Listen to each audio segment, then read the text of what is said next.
Konnichiwa, Jumrip Su nang susday bang buon Knian. Welcome to my vlog. Ni is chia vlog part 1 ในខ្ញុំបានទៅលេងប្រទេសជប៉ុនចង់ដឹងថាខ្ញុំធ្វើដំណើរបែបណានឹងបានទៅលេងកន្លែងណាខ្លះតោះទៅទស្សនាវីដេអូនេះទាំងអស់គ្នា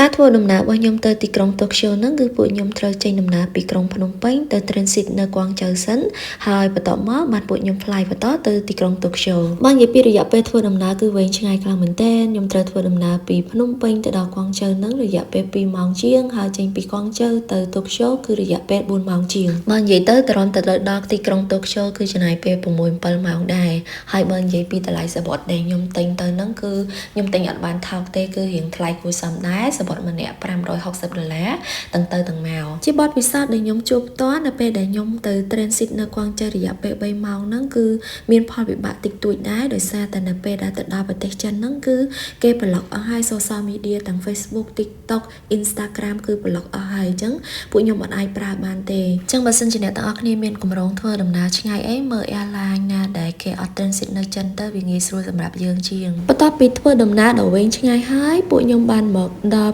Haneda ប្រទេសជប៉ុនមុននឹងទៅកន្លែងគេគឺពួកខ្ញុំដូរលុយនៅ Plane Yonah ឲ្យហើយបន្ទាប់មកបានពួកខ្ញុំទៅទិញសំបុត្ររថភ្លើងជិះរថភ្លើងទៅកន្លែងគេតែម្ដងមកនិយាយពីបទពិសោធន៍ជិះរថភ្លើងនៅថ្ងៃដំបូងសម្រាប់ពួកខ្ញុំគឺរៀងពិបាកបន្តិចដោយសារតែនៅនឹងគឺឡានរថភ្លើងគេច្រើនខ្លាំងមែនទែនគឺពួកខ្ញុំអត់ដឹងថាត្រូវជិះឡានមួយណាទេអញ្ចឹងដើរសួរគេពេញនឹងឯងទីទៅថ្ងៃហ្នឹងគឺទ្រាំតែបានចេញពីស្ថានីយ៍រថភ្លើងទៅដល់កន្លែងគេហ្នឹងគឺចំណាយពេលប្រហែលជា2ម៉ោងបើនិយាយទៅបទពិសោធន៍ថ្ងៃដំបូងហ្នឹងគឺដាច់បាយតែម្ដងដោយសារតែវែងរថភ្លើងហើយណាមួយត្រូវឡើងកម្មជាដាលើកវ៉ាលីរហូតគឺថ្ងៃហ្នឹងគឺហត់ខ្លាំងមែនទែនថ្ងៃហ្នឹងតារំតែមកដល់កន្លែងស្នាក់នៅហ្នឹងគឺម៉ោងប្រហែលជាខ្ទង់ម៉ោង11យប់អីហើយខ្ញុំទៅស្នាក់នៅហ្នឹងគឺនៅស៊ីបូយ៉ាប្លុកហ្នឹងគឺនៅជិតស្ថានីយ៍រថភ្លើងគឺស្ថានីយ៍ Hatagaya Station បើនិយាយពីតម្លៃបន្ទប់រៀងថ្លៃគួរសមដែរខ្ញុំគេងពីយប់ហ្នឹងគឺអស់$32,595 យ៉េនបើគិតជាលុយដុល្លារប្រហែលជាខ្ទង់206ឬក៏$207និយាយទៅបន្ទប់នៅនេះរៀងថ្លៃបើមើលតម្លៃហើយនឹងបន្ទប់វាអត់ស៊ីមេទ្រីគ្នាអញ្ចឹងណាបើទៅខ្មែរយើងវិញ$100អីគឺនឹងឲ្យបានស្អាតហើយ space ធំហ្មងប៉ុន្តែនៅជប៉ុននេះគឺបន្ទប់ space តូចៗខ្លាំងមែនទែនបើទោះបីជាបន្ទប់រៀងតូចក៏ពិតមែនប៉ុន្តែនៅនឹងគឺ clean ខ្លាំងហើយជាពិសេសបុគ្គលិកនៅនឹងរស់រាយខ្លាំងមែនទែនចុះដល់ថ្ងៃបន្ទាប់គឺខ្ញុំបានណាត់នារីជប៉ុនម្នាក់ឲ្យគាត់ជូនខ្ញុំដើរលេងនិយាយលេងអ្នកទាំងអស់គ្នាគឺគាត់ជាជនជាតិខ្មែរយើងទេគាត់ត្រូវជាសាច់ញាតិរបស់ខ្ញុំដែរគាត់ទៅធ្វើការនៅនឹងអញ្ចឹងទៅក៏ណាត់ជួបគាត់មួយថ្ងៃហើយពួកយើងចង់ទៅមើលផ្កាសាគុរ៉ាប៉ុន្តែគាត់ថាផ្កាសាគុរ៉ានៅម្ដុំដែលពួកខ្ញុំនៅហ្នឹងគឺវាអត់តាន់រីកទេអញ្ចឹងក៏គាត់ស្គាល់មកកន្លែងដែលផ្កាសាគុរ៉ាកំពុងតែរីកគឺនៅ Matsuda អញ្ចឹងពួកខ្ញុំទៅធ្វើដំណើរពី Hatagaya Station ទៅ Shinjuku Station សិនហើយបន្ទាប់មកបានធ្វើដំណើរបន្តទៅ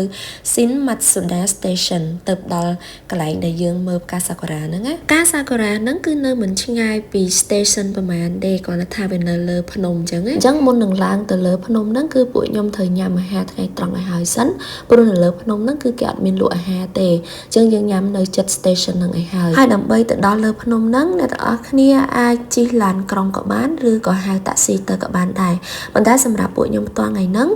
គឺពួកខ្ញុំបានហៅតាក់ស៊ីគឺហៅតាម app Go Taxi ហើយក៏មិនអស់ថ្លៃប្រហែលដែរពេលដែលឡើងទៅដល់លើភ្នំហ្នឹងអញ្ចឹងអារម្មណ៍ពេលឃើញផ្កាសាគុរ៉ាលើកដំបូងគឺមានអារម្មណ៍ថារំភើបខ្លាំងមែនទែនដោយសារតែចេញពីផ្ទះពីខ្មែរទៅគឺចង់ទៅមើលជាងគេគឺផ្កាសាគុរ៉ាហ្នឹងឯងវាលើសពីការ expect របស់ខ្ញុំហ្មងនៅពេលដែលទៅហ្នឹងគឺឃើញផ្កាសាគុរ៉ារីកស្រស់បំព្រងបែបហ្នឹងទីទៅពេលទៅដល់លើភ្នំហ្នឹងគឺផ្កាច្រើនគួរសមអ្នកទាំងអស់គ្នាជាពេលទៅចុះទៅក្រោមទៀតដើមធំខ្លាំងមែនទែនហើយជាពិសេសនៅពេលដែលយើងឡើងទៅដល់លើភ្នំហ្នឹងហើយយើងឃើញ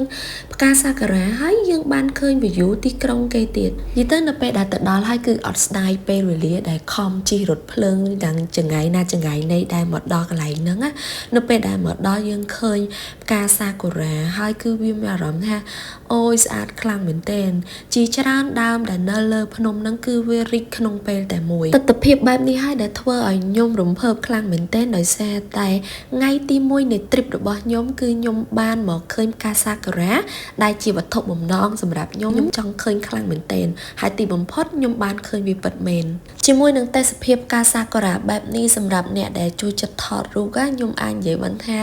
មិនក្រោម50ប៉ុសឬក៏100ប៉ុសនៅក្នុងទូរស័ព្ទទេពីព្រោះទេសភាពនៅនឹងស្អាតជាពិសេសយើងអាចទៅអង្គុយផឹកកាហ្វេនៅកន្លែងហាងកាហ្វេនៅលើភ្នំហ្នឹងអង្គុយមើល view ទីក្រុងនិងថតរូបជាមួយនឹងផ្កាសាគុរ៉ាផងដែរសម្រាប់ដំណើរកម្សាន្តថ្ងៃដំបូងរបស់ខ្ញុំគឺបានតែទៅកន្លែងផ្កាសាគុរ៉ានឹងឯងតាមពិតចង់ទៅកន្លែងផ្សេងទៀតប៉ុន្តែក៏ដោយសារតែ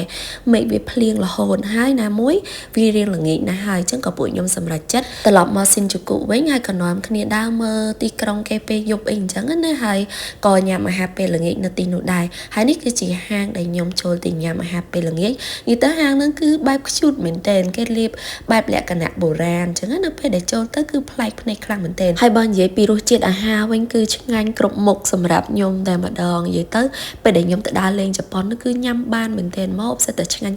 តែបើនិយាយពីតម្លៃរៀងគួរសមដែរមួយចានដូចជាខ្ទង់9រៀលឬក៏10រៀលអីដែរអញ្ចឹងណាក្នុងថ្ងៃដំបូងហ្នឹងគឺដើរលេងពេញមួយថ្ងៃហើយដើរតាំងពីព្រឹកដល់យប់អញ្ចឹងម្នាក់គឺអស់ជើងហើយក៏នាំគ្នាគេថា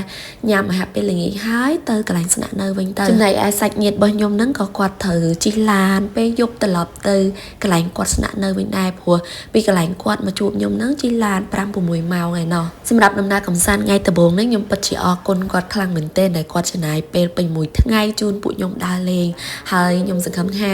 ខ្ញុំនឹងមានឱកាសទៅប្រទេសជប៉ុនលើកក្រោយហើយបានដើរលេងមួយគាត់ទៀតអូខេសម្រាប់ trip ប្រទេសជប៉ុន part 1 គឺខ្ញុំសូមបង្ហាញបងប្អូនទាំងអស់គ្នាតែប៉ុណ្្នឹងទេចាំ